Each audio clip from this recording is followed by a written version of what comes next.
could do a different one if you want. All right, we'll try another acid-base reaction. Did we do this one, sodium bicarbonate? Sodium hydrogen sulfate and sodium bicarbonate? No. Yes. We did that one at the first? AgF plus SO squared to chlorine plus Okay. acid. We didn't do. Oh, wait, we did. Strong. We did? Yeah, we did sodium bisulfate and sodium bicarbonate. All right. We'll do some more of these. Well, we can do it again. These equations would be what? They're acid-base equations? Acid-base. Okay. We just use the chart for those. And we're going to be getting that. Yeah. All right, the next thing is when we look at acids and bases plus water, they'll change the pH of the water. So we're going to look at water first.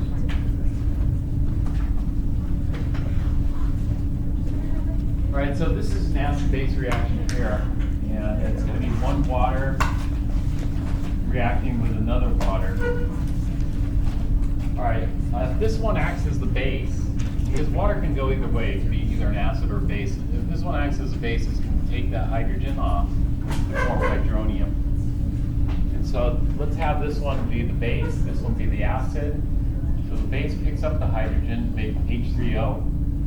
The charge is going to change to +1 because it's taking an H+. This water is losing an H+, so it's going to get hydroxide. All right, when we look at the driving force, we have to visualize this as being the competition between the forward and the reverse reaction. If we're going to go backwards, which one loses, which one gains? The H3O loses. Yeah, so this would be the acid. The acid loses, and hydroxide would be the base. And then we could either look at the acid chart or this one you might be able to figure out. You know, what's a stronger base, water or hydroxide? Hydroxide. Water is not very basic at all. And the same thing, water versus hydronium. Hydronium is a strong acid, water is weak acid. So we're going from weaker to stronger. So that's the driving force. Actually, this is not the driving force. Driving force That wouldn't- goes that back, wouldn't so be no a- reaction. Yeah, this would be uphill going forward. It's not gonna work. So it's not going to work. And so what we say is there's no driving force. Could we do like an arrow pointing from the strong bases to the weak bases and put that as the F? Yeah, we could do it this way. The downhill direction is to the left. It's downhill. All right, now what we're going to do is, normally we'd stop here. Like if you're doing acid-base reactions and you're predicting it, we would just say that there's no driving force. However, what we're going to do is we're going to see how steep this is. You know, because when we have two water molecules like this, and we have a sample of water, like if I have some water at 25 degrees C, do all the water molecules have the same energy? No. In fact, there's going to be a small proportion of water molecules that have quite a lot of energy. And if two of those water molecules come into contact, then they could actually make it up this hill. So about how many is that? Well, if you have 1 billion water molecules, then about 4 of them can react out of 1 billion. Yeah, and so what's going to happen is they're going to make hydronium hydroxide. Hydronium hydroxide is very reactive, and it will combine and reform water. And so it can roll up here, but immediately it's going to roll down when they react, correct? But the situation is this. You can't stop the next pair of water molecules from rolling up and reacting. You know, there's always going to be a certain population that's going to have enough energy. And so what we're going to get is we're going to get a small concentration of hydronium and hydroxide, even in pure water. It's very small though. Normally when we think about pure water, it's just water molecules, but you got to think, you know, if you have 1 billion of these, maybe 4 out of that 1 billion are going to react, and they'll form a little bit of hydronium and hydroxide. This is what we call the water equilibrium, or water autoionization, or self-reaction.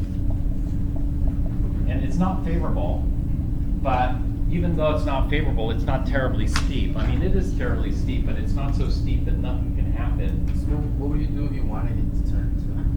How would you? You could like do things like increase the temperature. If you increase the temperature, then you can generate more hydronium and hydroxide. That's possible. But we aren't. We're going to leave it at room temperature. And so at room temperature, this is what we'll see. At room temperature, we're going to have a stable supply, a steady supply of hydronium and hydroxide, because as soon as these react, another pair are formed. And so what we generate is what's called dynamic equilibrium. That is, the rate of formation is equal to the rate of consumption, and we end up with a steady concentration of these. So at room temperature, what we're going to get is this. When we draw square brackets around hydronium, that means concentration. So the hydronium concentration is equal to 1.0 times 10 to the minus 7 molar. This is in pure water. And so we're going to generate a tiny amount. How much? It's a tenth of a micromole per liter. In other words, 1.0 times 10 to the minus 7 molar. Oftentimes it's easier to think in terms of the power of the hydrogen ion concentration. The power of the hydrogen ion concentration is -7, and then we're going to take the negative of that, and so it's going to come out to 7.00. And so when we look at the power of the hydrogen ion concentration as being 7.00, we come up with this. Now, this looks like 2 sig figs here, and this looks like 3 sig figs down here, but this is indeed 2 sig figs. In power functions, anything before the decimal is not significant. Just what's after the decimal is significant. So both of these are expressed in 2 sig figs. Well, if the hydronium ion concentration is 1.0 times 10 to the minus 7, then do you know what the hydroxide ion concentration is? Well, it's a 1-to-1 mole ratio. Since it's a 1-to-1 mole ratio, then I'm going to form the same amount. And we can come up with something called the power of the hydroxide ion concentration. The power of the hydroxide, or the POH, is equal to 7.00 as well. So both of these are equal to 7.00. I need to erase this here. Wait, where did that 1.0 times 10 to the negative 7 come from? That was measured experimentally. What's it a measure of? That's the measure of. That's the measure of how much reaction took place. If there was no reaction, it'd be 0 and 0. That's how much formed? Like, Yeah. naturally? In a liter. In a liter, how much formed naturally? This much. And then, so then the hydronia, so which one's going to determine the pH? The pH is determined. pH means the power of the hydrogen ion concentration. And it's a negative power, so it's 7. This is in pure water, the pH is 7. Pure water has acid in it. You know, it has hydronium in there. But pure water also has hydroxide. And so pure water is known as neutral because the amount of hydronium is equal to the amount of hydroxide. Now, what happens is if we dump acid into pure water, then what that's going to do is it's going to cause the hydronium concentration to grow. And when the hydronium ion concentration grows, then the hydronium concentration becomes bigger than the hydroxide concentration, which makes the solution acidic. If I add base to this, then the hydroxide ion concentration grows. And so an acidic solution is defined as this. About this.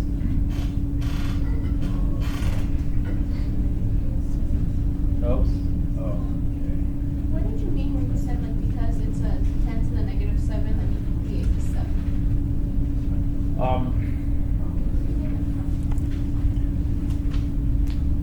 This number is this number So here. you just exclude the negative? Yeah. So if there was 6, It just hypothetically. yeah. If it was -6, it'd be 6. Exactly. So then when we say for neutral solutions, then the hydronium ion concentration is equal to the hydroxide ion concentration, which is equal to 1.0 times 10 to the minus 7 molar. For acid solutions, the hydronium ion concentration is greater than the hydroxide ion concentration. And for base solutions, the hydronium ion concentration is less than the hydroxide ion concentration. Square brackets are usually represent the molar concentration. There's a weird relationship that happens. And the weird relationship is this. It's called KW. KW is the water autoionization constant, or the water constant. And it turns out that KW is equal to the hydronium ion concentration times the hydroxide ion concentration.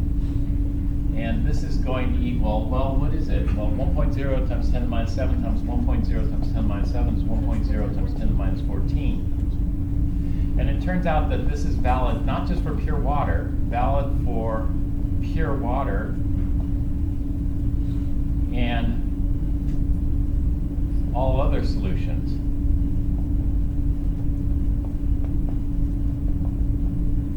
At 25 degrees C.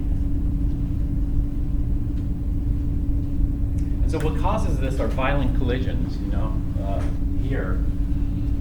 But if we dump in some acid in here, what's going to happen is that acid concentration is going to go up, and it's going to force the base concentration to go down because we have this constant.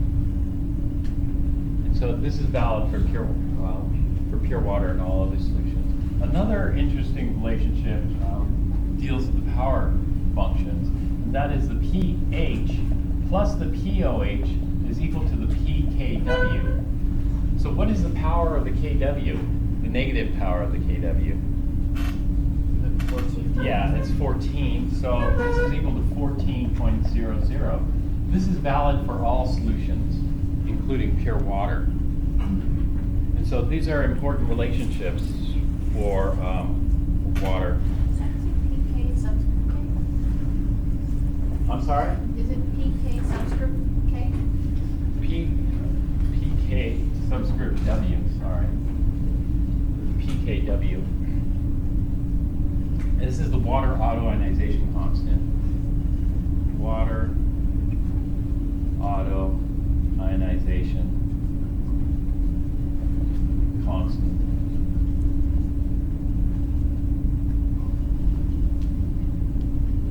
And so there's going to be this relationship between the hydronium and hydroxide. They're connected. And so if one changes, the other must change. Take a look at some numbers first.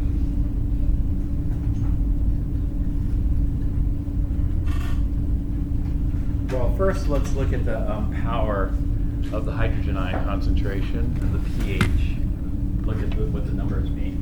And so this is 1.0 molar. And so what we're going to do is we're going to express it as in scientific notation. 1.0 is going to be 1 times 10 to the 0 molar. So the power of this is 0, negative power is 0. 0.1 molar is 10 to the minus 1, which means a pH of 1. 10 to the minus 2, or 0.01, pH 2, etc. Go out. Here we'll see 10 to the minus 7 gives us this pH of 7. And so what we have is we have a lot of hydrogen ion. We have more than 10 to the minus 7. If we have more than 10 to the minus 7, we call it acidic. If we're here at 1 molar or higher or around there, we call it strongly acidic. So strongly acidic solutions typically have pHs less than 4. Or we could have strongly acidic having pHs of 0 and 1, and then moderately acidic like 2 to 4, and then weakly acidic 4 to 6. What kind of like material can be acidic? Okay, well, we can look at some examples of acidic materials here in the next slide.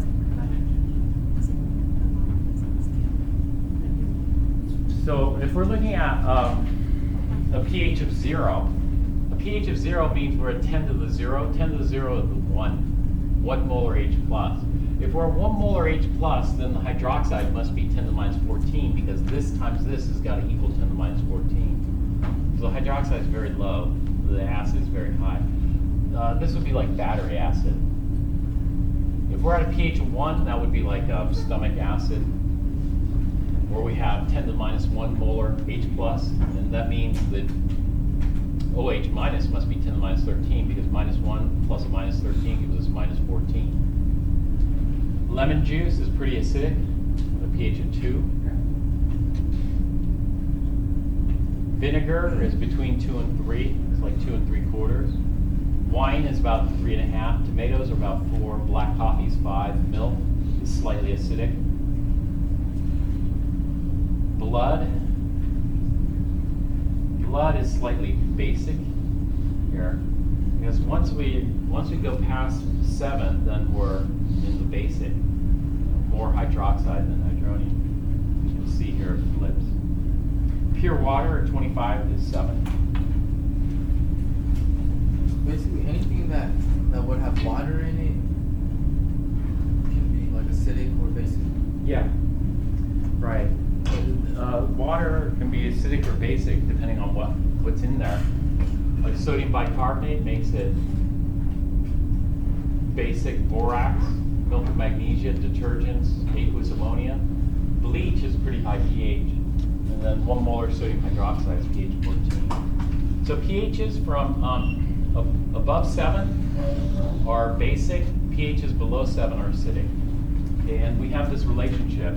If we're at 1 molar sodium hydroxide, then the acid content must be very small. So 1 molar sodium hydroxide is 10 to the 0, which is, or no, 10 to the 1. Therefore, the hydroxide is 10 to the minus 14. Again, these have to add up. We could add it, these based on the pH POH. So the pH would be 14 here, the POH would be 0. So 14 plus 0 is 14. Do it that way. So the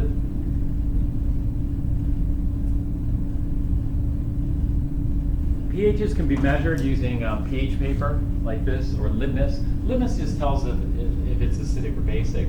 This pH paper has multiple dyes in here, so it can pinpoint the pH to the nearest couple of units here. A pH meter is a bit more precise and accurate than the pH paper if it's been properly calibrated. So pH of 4.33, what would you describe that as? Acidic or basic? Acidic. Acidic, moderately or strongly? Pretty strong. Yeah, actually moderate. Yeah, strong should be around 0, 1, 2 maybe. 4 is moderate, moderately acidic.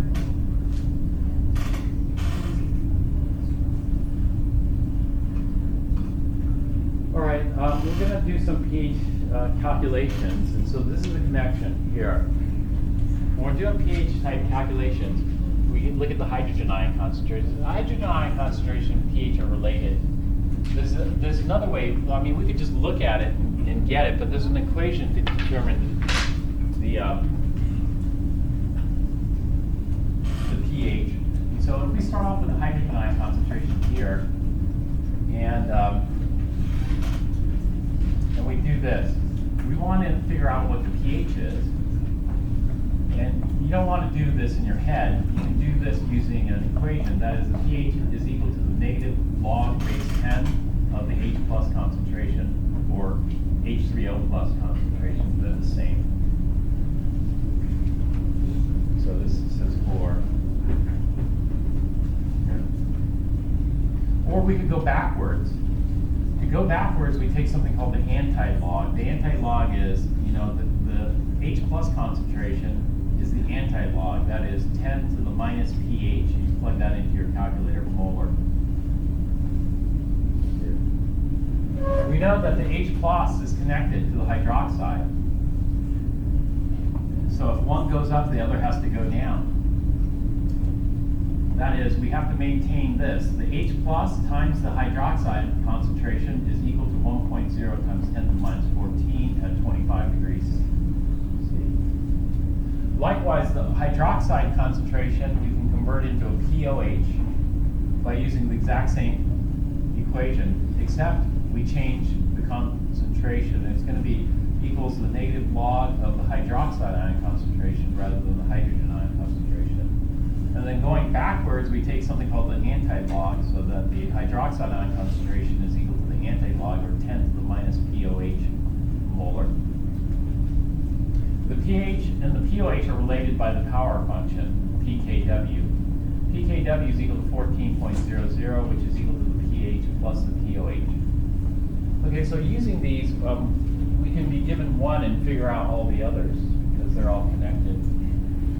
So that's a typical problem that you'll see here. What are the pH, POH, hydroxide, and H plus of a 0.01 molar sodium hydroxide solution? And so what we have is we have 0.01 molar sodium hydroxide. Well, you know what that is sodium hydroxide is a strong electrolyte. Strong electrolytes dissociate, so it's really 0.01 molar hydroxide.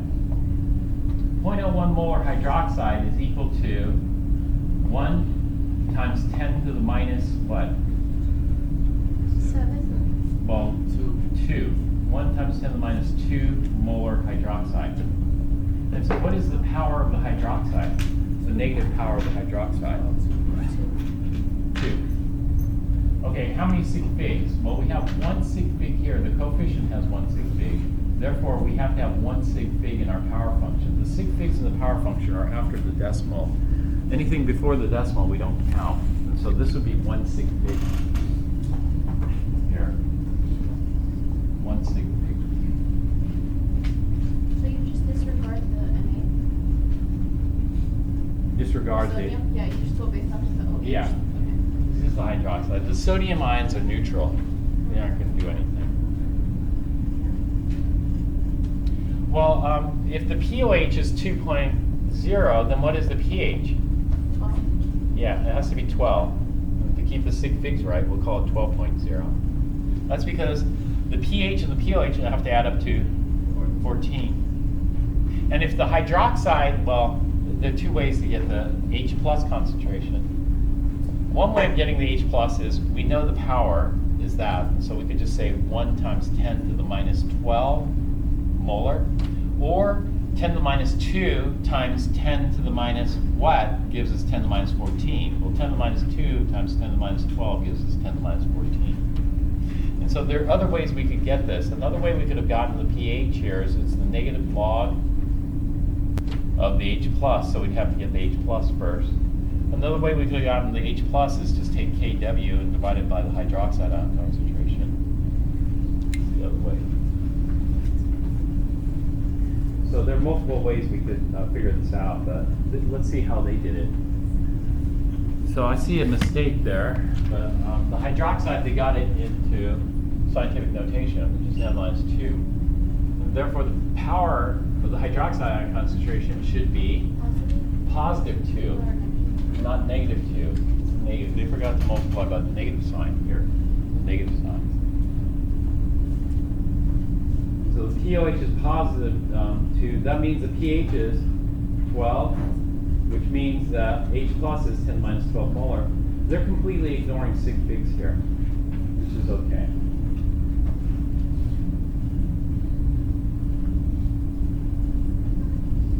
All right, that's when the coefficient is 1. You know, all these, the coefficients are 1 here. So if we look at these, this is 1 times 10 to the 0, 1 times 10 to the minus 1, 1 times 10 to the minus 2, 1 times 10 to the minus 3. If the coefficient is not 1, then we have to use the mathematical equations to figure it out and a calculator. So look at this one.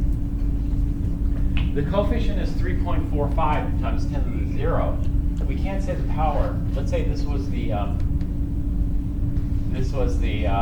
molarity of the hydrogen ion concentration. It's not 0 because of the 3.45. It's between 10 to the 0 and 10 to the minus whatever, or 10 to the 1. Yeah. And so this slide is not that useful other than to say this. here, take a look. Now we don't have a coefficient that's 1. It's 2.7 times 10 minus 6 molar, so we can't just take the power. We can only take the power if the coefficient is 1. This one's telling us the power is between 10 to the minus 6 and 10 to the minus 5. And so if it's between 10 to the minus 6 and 10 to the minus 5, the pH is going to be 5 point something.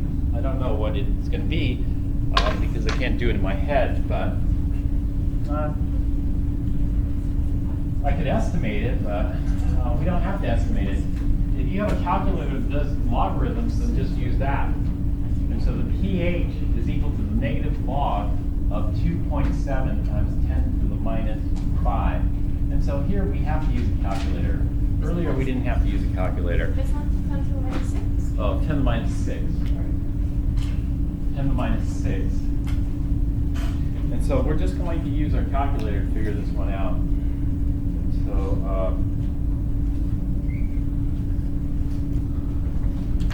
2.7 times 10 to the minus 6. I have a different kind of calculator on my phone. That didn't work. 2.7 times 10 to the negative 6.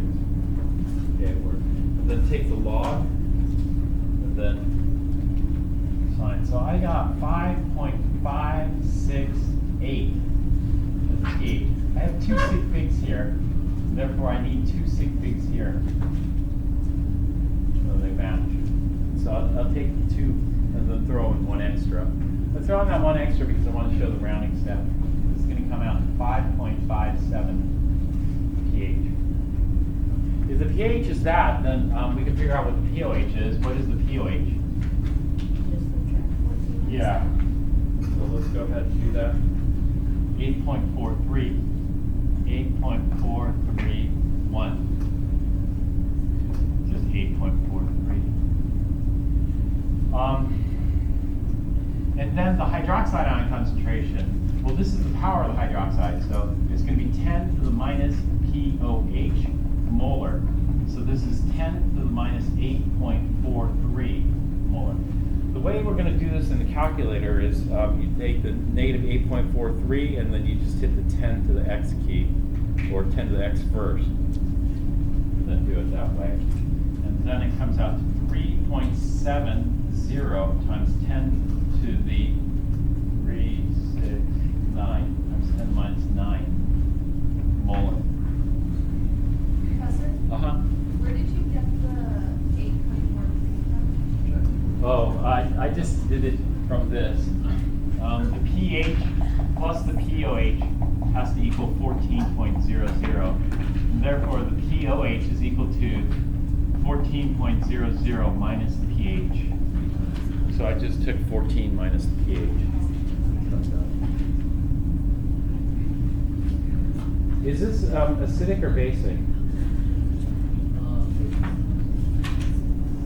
Acidic? It's acidic. It's mildly acidic.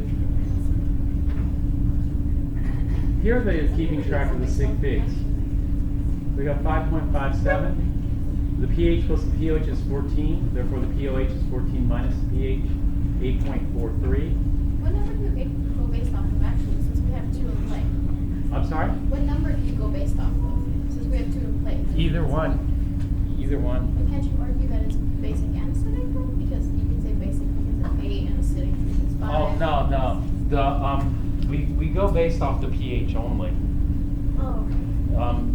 pH is greater than 7 are basic, less than 7 are acidic, versus pOHs. You know, pOHs would be opposite. So in both cases they would be acidic. Yeah, but we don't want to, we don't want to memorize it for 2 different ways. We just want to memorize one and then convert everything to pH. If we convert everything to pH, then we can figure out if it's acidic or basic. Which is what we want to do. All right, so those are some pH, pOH calculations, and that's actually the end of chapter 17. We're supposed to go into chapter 18 next, but what I want to do is I want to skip 18 for right now and go to 19. I want to go to 19, but I don't want to talk same order as it's presented in class.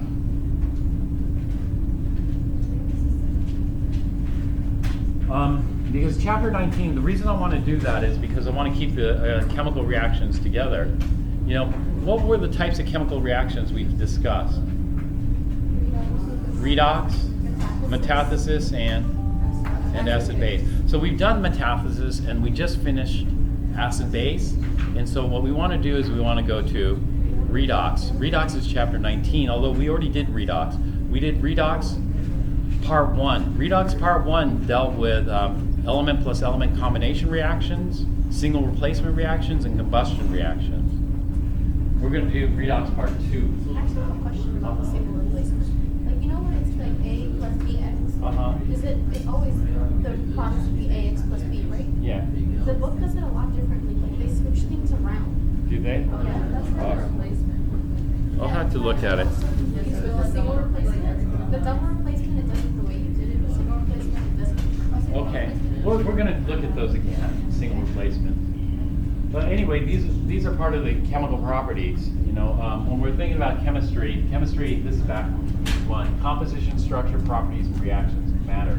But I didn't really like this definition because does anybody recall why I didn't really like this definition? Yes. Did you? Oh, question or? I'm just trying to figure out how you figured out the anti-log. The anti-log? Okay, depends on your calculator. How to figure out the anti-log. Since I'm using my phone, my phone is the traditional style. What kind of calculator do you have? Okay, you have that one. Okay, if you have the Casio, then this is what you're going to do. Hit the 10 to the X key first. Hit the 10 to the X key and then type in negative 8.43, enter, or solve. And then you should have it. Okay. Did it work? Yeah. Okay. Other calculators, you have to do it backwards. That is, you put in the power first and then hit the 10.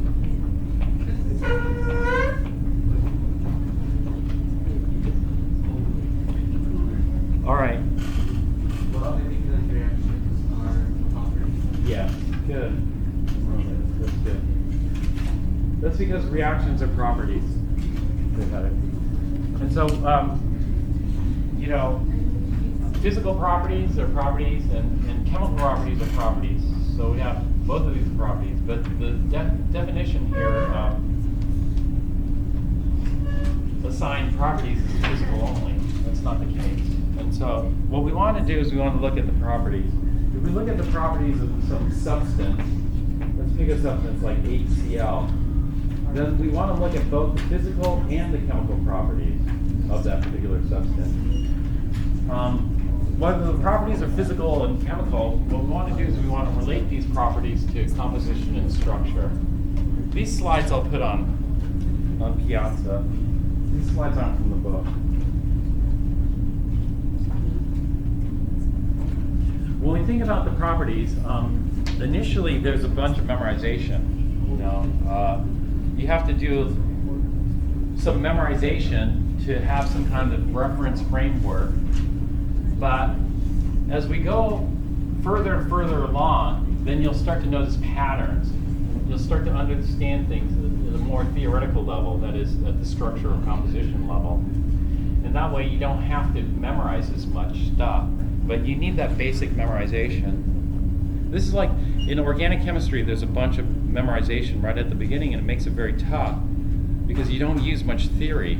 You know, it's all just kind of memorization. You memorize mechanisms, you memorize this, you memorize that. And a lot of people, they never make it. There's a breaking point. You know, you hit a tipping point up here where you don't have to memorize as much because you have enough theoretical knowledge in order to make predictions.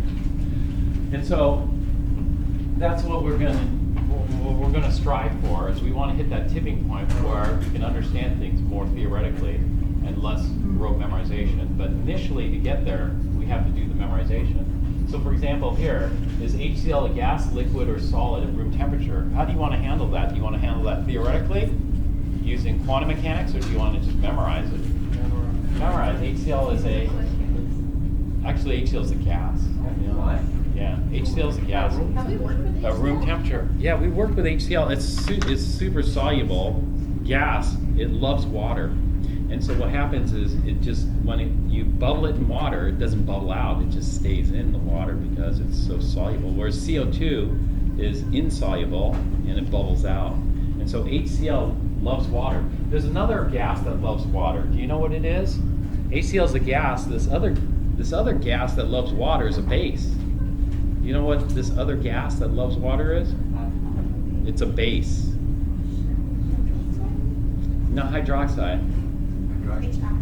No, it starts with an A. Ammonia. Ammonia loves water. Ammonia is a gas. It's a CCG. And you could dissolve lots of ammonia in water.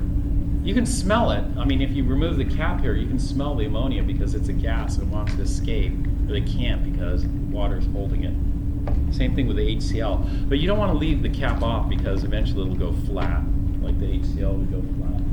And so there's certain things we want to understand, but we have to have a certain level of basic knowledge comes from. That comes from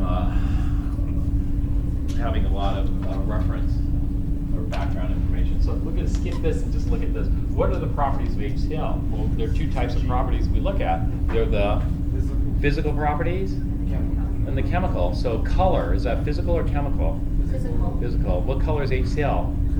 It's, well, clear just means you could see through it. It's colorless. Yeah. Clear, you know, they're descriptors. Clear, translucent, opaque, cloudy. Gelatinous. You know, those are, colors would be like colorless, white, etc. Black. Yeah, gelatinous would be physical or chemical property? Physical. So there are physical properties, and we try to go through this systematically. Like, what types of physical properties do you typically think of when it comes to mind? What kind of physical properties? And none of these we, want to figure out using mathematical calculations. We just look them up. We think of the boiling point, the melting point, the density. Well, boiling point, melting point, and density, the solubility, those are known as intensive properties. You know what intensive means? Intensive means they don't depend on how much you have. Other things like mass. Mass depends on how much you have. So if you have, let's say, a gram of gold versus a kilogram of gold, then mass is different. Mass depends on the amount. The density would be the same. That wouldn't change. The melting point of a gram versus a kilogram is going to be the same. But physical properties is kind of a mishmash. There's no systematic procedure. We do have a list, and we try to be systematic about it. Like in Wikipedia, they're trying to follow a certain form for the physical properties.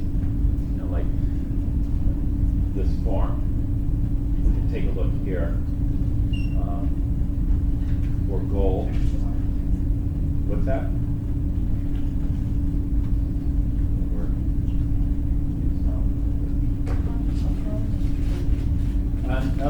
Not just Wikipedia, but other reference books, they'll have a certain way of organizing the information.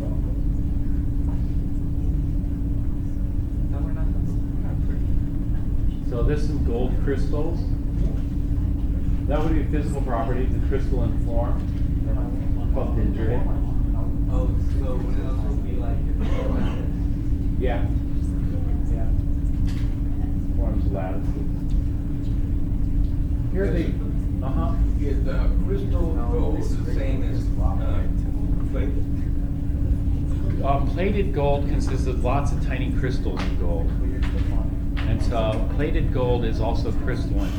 Yeah.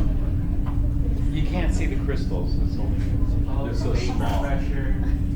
Yeah, okay, physical properties. The phase is solid, liquid, gas. Well, gold is a melting point, boiling point, density.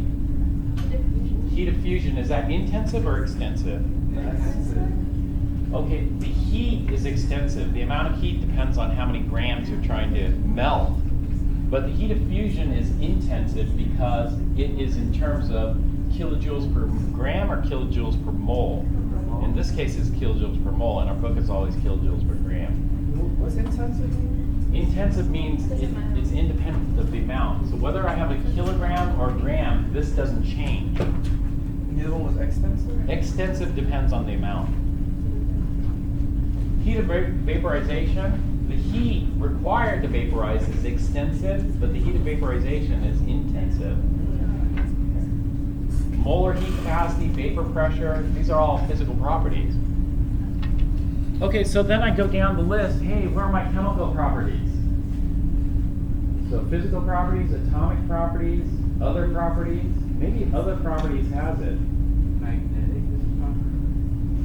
Oh, yeah, magnetism is a property. Yeah, some things are physical. Magnetism is a physical property. Like if you have a chunk of iron that's magnetic, you know, its chemical composition doesn't change. It's a physical property.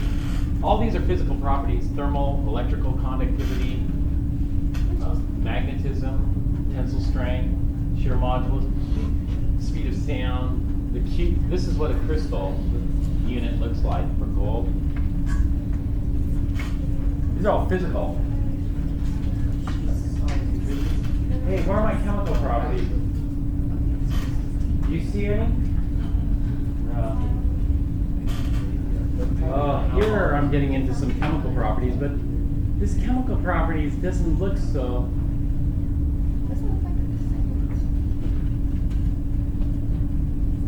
You know, when I look at this, it just goes through a whole bunch of different reactions that gold can undergo. But is it really, is there a systematic way that we can look at chemical properties? And it turns out the answer is yes. So that's what we're going to do. Does not all just depend on the electron? Yeah, it depends on a number of things.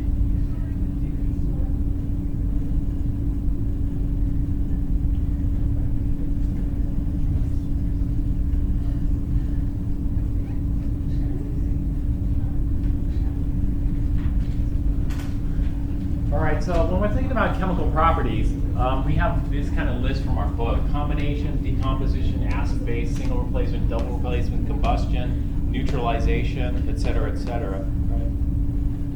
But you know, this list, I have a problem with this list. And the list I have a problem with because, one, it's not comprehensive. So for example, if you're given this combination, what's this? Hydrochloric, and what's this? That seems like Nitric acid, and what's this? Gold. And so hydrochloric acid, nitric acid, and gold. How are you going to classify? What kind of reaction is that? You know, seems like it doesn't fit one of the patterns that we talked about earlier. Or these fit the pattern. These fit the pattern of combination, like carbon and oxygen yields CO2. Calcium oxide plus CO2 yields calcium carbonate. But these two are totally different reactions. The first reaction here is a redox. The second one is turns out is a Lewis acid base. And so these two are driven by totally different driving forces. And so to lump them both together as combination reactions isn't exactly fair. And so it's confusing. What's the difference between like a Lewis acid base and then like the acid base reaction? Is there like a for sure difference other than the names? Bronsted is, you're looking for H. We want H. Do you see any H's here? There are no H's, but this is an acid-base reaction. It turns out that CO2, did you know CO2 is an acid? What? Yeah, CO2 will change the pH of your blood. If you have too much CO2, like you're hyperventilating. That's why the corals are being, you know, acids love to attack corals because corals are made up of the sodium. No, they're made out of made up of a mineral that contains what ion? Lewis. Type. Carbonate. Corals consist of calcium carbonate. Calcium carbonate is attacked by acids. But anyway, CO2 here is acidic. It doesn't look like an acid. It's a Lewis acid. Do we have a chart that tells us like Lewis acid and oxide acids, or we're skipping them, right? We're skipping Lewis acids pretty much in this class. So we're not gonna do the reactions for Lewis? We're going to do just Bronsted acids. Okay. Bronsted acid is much easier. When you get to Chem 1B, then you do Lewis acids and Lewis bases. So we're missing a chunk of chemical properties, but that's okay. I have done Lewis acids and bases in Chem 4. But we'll focus on just Bronsted acid-base reactions for right now. And so these are the three types: metathesis, acid-base, and oxidation reduction. The reason they're classified in this way is because of the driving force. What are the driving forces for metathesis? Gas formation, PVT, and stronger acid, weaker acid. What's the driving force for acid-base? Stronger acid to weaker acid, stronger base to weaker base. What's the driving force for oxidation reduction? The activity series or stronger oxidizer to weaker oxidizer. So the driving force is totally different. And so the reactions are going to be based on the driving force, not any particular pattern.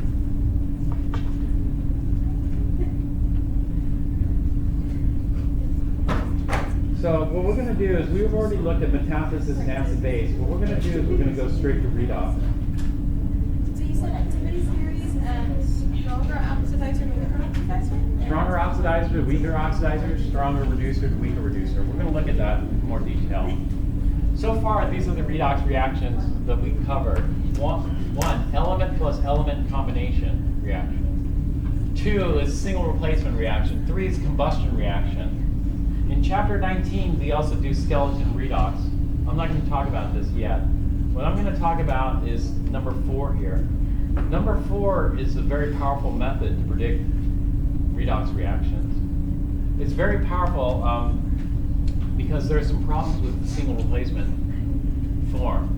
And sometimes single replacement, one of the problems is sometimes it doesn't fit the single replacement A plus BX pattern. And sometimes it fits that pattern, but the method gives us the wrong products. And so we're going to talk about number 4, which is a much more powerful method than single replacement. They're preferred. But we'll take a break first. So let's take a break and then we'll start that after the break.